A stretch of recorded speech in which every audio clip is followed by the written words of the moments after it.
Hey everyone, Eggman here with another video, and this past weekend I played in one of the preliminaries for the Fusion World Online Championship Series that they're doing right now, and I know that there are a couple issues for a lot of people, and also like it had to get kicked back a couple hours too, but once it started working and everything went smoothly, I felt like I had a good experience. Obviously it was the first one of these kinds, so there were some hiccups, but I have some high hopes that it's going to get better moving down the line as well. But for our own run, we ended up going 5-0 in our pod, which means we do qualify for the quarterfinals next month, and technically I also got first place with good tiebreakers as well. But I ended up playing blue Vegeta for this the starter deck one. I didn't want to make a video just because I made a guide last week for kind of going over the deck, and I made some minor changes to it, but a lot of people also wanted to see my gameplay and everything for it. So in this video we have my deck list, we have all 5 replay codes which you can check out in the description if you want to go over any of them, and then we also have the 5th round match that I did, so you guys can check that out at the end of this video too. We'll go over it. I won't go over every match because I don't have the time for it, but if you guys want to see all the matches that I did,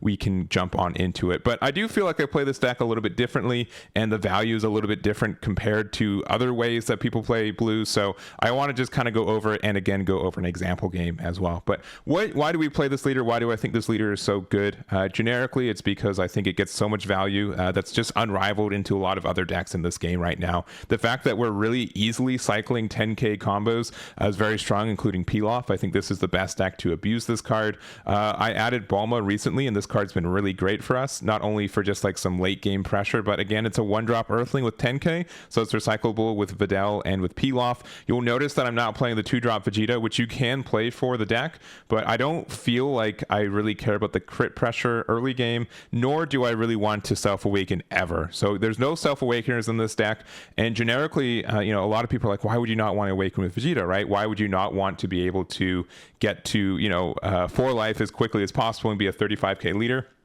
And the biggest reason I don't do that is because I want to be able to balance out how many cards we have in hand, so we can get all of our 7 or less abilities, for free. And the later we get into the game, the more value we get, right? Because we get to cycle our 1-drops, because honestly, Vegito is one of the best value plays in this deck right now and in the game in general. When OPO2 came out, when we were playing, Kefla for 1 and playing another 3-cost body, this card was really slow. It wasn't able to bounce. If you bounce back the Kefla, they just get to play it again next turn and get the value from it too. So like it didn't really have a lot of place in OPO2, but in OPO3, where a lot of decks are just playing like a 4-drop or a 5-drop per turn, this card is really great. So the fact that we were able to play this out and be a 30k twice just kind of helps us do like a super combo check with our opponent. And honestly, the later that we get into the game, the more power and value we get out of these. So I know a lot of people also say like green's one of the harder matches for it, and I would agree with it, but the idea that we never want to awaken, even if we're just a 5-life leader for a couple extra turns, that just means we're getting into the later game, which means that these Vegetos get more pressure. Most other decks we play against, they awaken kind of early, so they have to start taking damage and making kind of awkward decisions.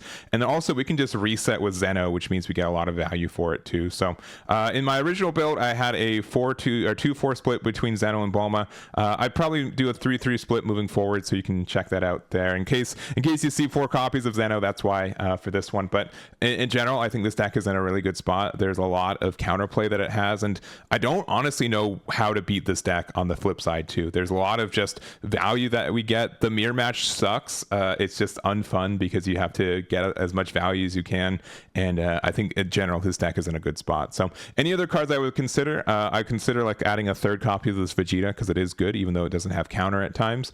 Gallic Gun, I think 2 is the right spot. I wasn't running this card for a long time, but I do agree that there are some value. I also do like just the 1-drop Kibito as well. So early game, we have either Trunks Youth, Kibito, or Gallic Gun for early, and then from there we can just use like Videl to cycle. So even if we don't play something turn 1, we can do something like pitch Pilaf for the first attack that our opponent's going at us, and then we get to play Videl, grab the Pilaf back, have a 15 and a 20, and then just kind of keep the value from there. So again, I think this deck is really obnoxious. It gets a lot of value, and if they just kind of outvalue most other decks that exist in this game right now. So again, if you guys want to see any of the matches from the run, you can check out the replay codes in the description, and let's go into our 5th round match.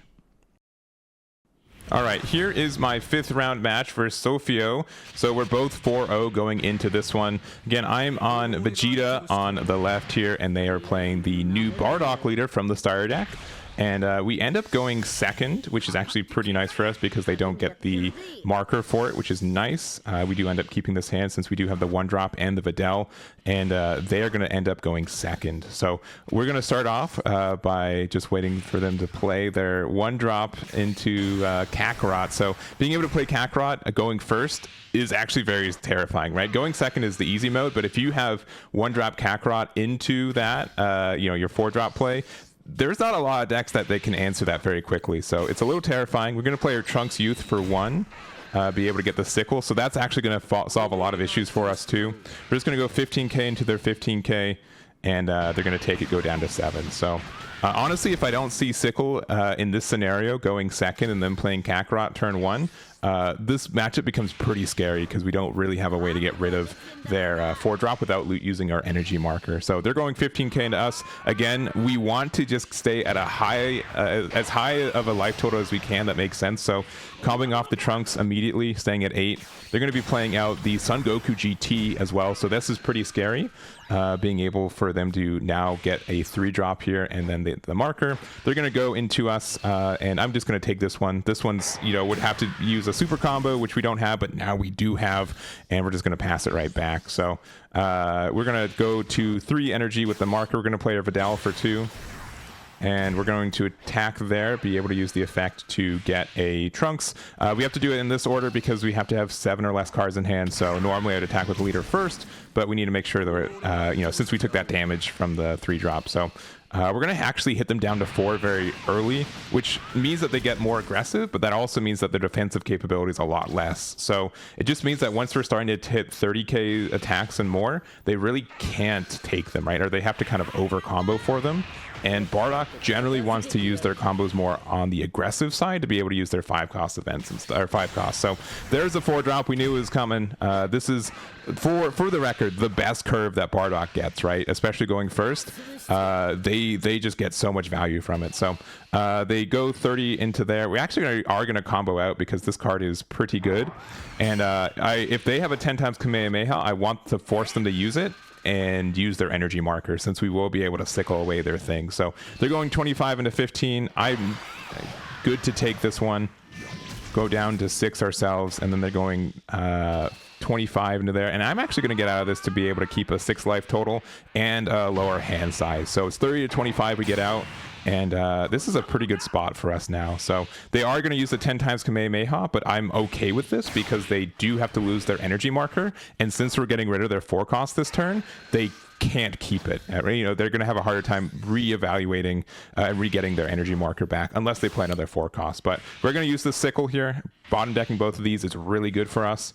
And they're just going to go 15 and go from there. And that Vegeta is also a really good top deck for our next turn potentially. So now that we have these 5-drops that can answer their 4s and 5s going forward, we have a lot of momentum going our way. So going back to them, they're going to charge the 4. They'd have to play another 4-drop to be able to get their energy marker, but they don't. They just play the 3-drop Bardock instead. Use the leader effect for looking at the top and just comboing with the Kakarot. So 25 into 15. And I'm okay taking this. They're going to be able to attack again. Gallic Gun's okay, but not in the situation we're at. I'd likely get out of this one. Yeah, I do. So Zeno, 25 out of 20. There it is there. And then they can attack us and awaken us if they want to, which just means, like, sure, now we get to attack as a 35k base leader for the rest of this game. So pretty nice there. And see, like, this is just kind of the thing with this deck too, is that we want to be able to be at a high life total early. So now that we're in this spot that we are more aggressive, I think, late game than Bardock, we have the same life, and then we're going to be able to just decimate their board. So we're going to start with the Vegeta on the bomb decking the 3-drop, just because that card is a little bit trickier for us to get out of. And then we have to do some kind of weird math because we do want to be able to use our leader effect and awaken. So 8 cards in hand right now, we're going to do an extra 10, so it's going to be 45 into there, and no super combos from hand is really telling, so that's some good information that we got from them. 45 into 50, they do get out of it. We're at 7 or less, so we can use our leader effect now to be a 35k, and then we're probably just going to do a straight 35 into 20. Yeah, so now that we also know that they have no super combos in hand, likely this is going to hit. So this is going to hit them down to 3 life, and now they're kind of in a rough spot, right? Again, we're going to be more aggressive because we're a 35k leader versus their 25. Best case, Bardock is a 35k leader because they are able to like sometimes get a 10k off the top, but they're going to be playing out their 5-drop, and they're going to use the double combo here to get rid of our 5, which is fine. It is pretty aggressive, but I'm not super worried about it. So 50 into 20, and we'll see if there's any additional combos from there. No, so we'll actually get out of this one. So it's a little expensive using 3 cards, but that's fine. And then if they attack us with their leader, we'll gladly go down to 3 because it's going to be kind of tricky for them to get out of these. But we could also just get out of this because we do have this extra 10k here. Oh, but with them going to 30, yeah, 30 is fine. They can get it because they got the free 5k off the top. So it's a little bit scary here. I'm not going to lie. They do have a good amount of pressure on us, and this is a better position than I think a lot of decks can get against us right now, but we're still in an okay spot. So passing it back to us, 3 life apiece. We're going to 5, and we're going to charge the sickle because it's done its job. We're going to use our leader effect, become a 35k, and we're going to start with a 35k there. So I was thinking about making it 40, but they didn't see a super combo earlier, but they did find one now, so 35 to 40 is fine. And then we are going to be playing out our 5-drop Vegeta here, so being able to use this to put their Bardock back into their hand. They only have 5 cards, so they can get rid of my Vegeta again, but it's going to be very costly on the card advantage side. So we're going to go 30 into 20.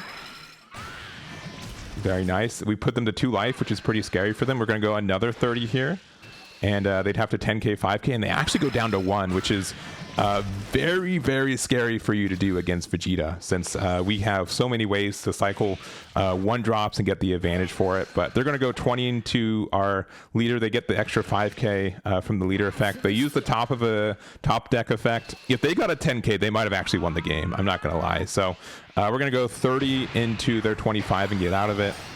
They have 9 cards in hand right now, which is quite scary. And we'll have to see what they do. So they have their 4-drop Son Goku, their second copy of it. They're going to attack into this.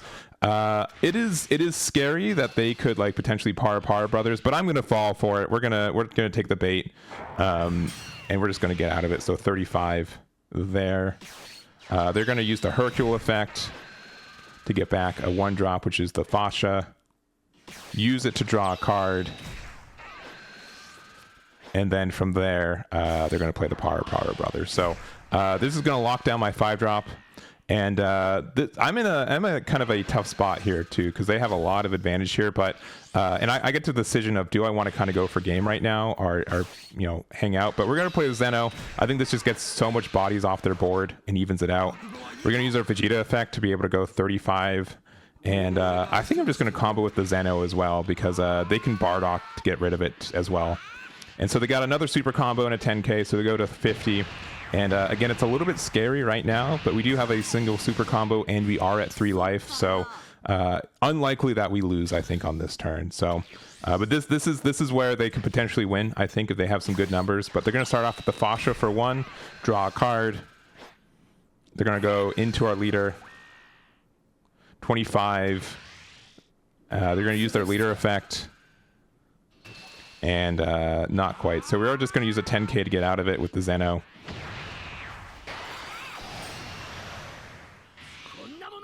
And we'll see from there. So it just means that we can't get double strike down. They're going to play the Son Goku GT, which is a little bit intimidating. And then they're going to play this Bardock. So they're going to go 20 into this. 25, they get out of the damage. We actually are going to take it. Since I have the super combo, I'm not afraid of losing. They're going to go 20 into there, and then we're just going to 5k out. And then likely they're just going to keep their 3-drop up. So it's a little bit scary for us, but I think we're going to get the numbers that we need to be able to go for game. So, this Bulma is like the best card for us. This just kind of makes it happen. So we're going to use this Bulma, be a 30k. We're then going to be able to use the Pilaf for 1 here. And this is maybe a bit more aggressive than I am wanting, since we've only seen, I think, 1 or 2 super combos from them. But it was like 3 a.m. and I just wanted to end it. And then we were both 4-0, so I knew that we were going to make it anyways. So we're going to use our leader effect. We're going to be a base 45k. We're going to attack in. We're going to be able to be 60k with this Gallic Gun, draw another card. and then it's another peel off. So I was really thinking, like, do we just do peel off combo again? But I'm like, nah, we'll just go big numbers. If we win, we're at 5-0. If we lose, we're going to get top 20 almost guaranteed. There's 2 more super combos, which was a little scary at the moment, but they went to 95 to our 115, so not even close. So that's the game for us. I think this deck is really, really strong, and kind of shows that, like, if we get into this position where it's really, really tough for them to even just go for game, we get more value from being a 35k leader more often. So this is the game. I hope that guys helped you guys. This deck is really, really strong. I think it's like one of the strongest in the game, if not the strongest in the game right now. So that's it. I hope you guys enjoyed. Make sure to check out the other replays in the description, and I'll catch you all next time.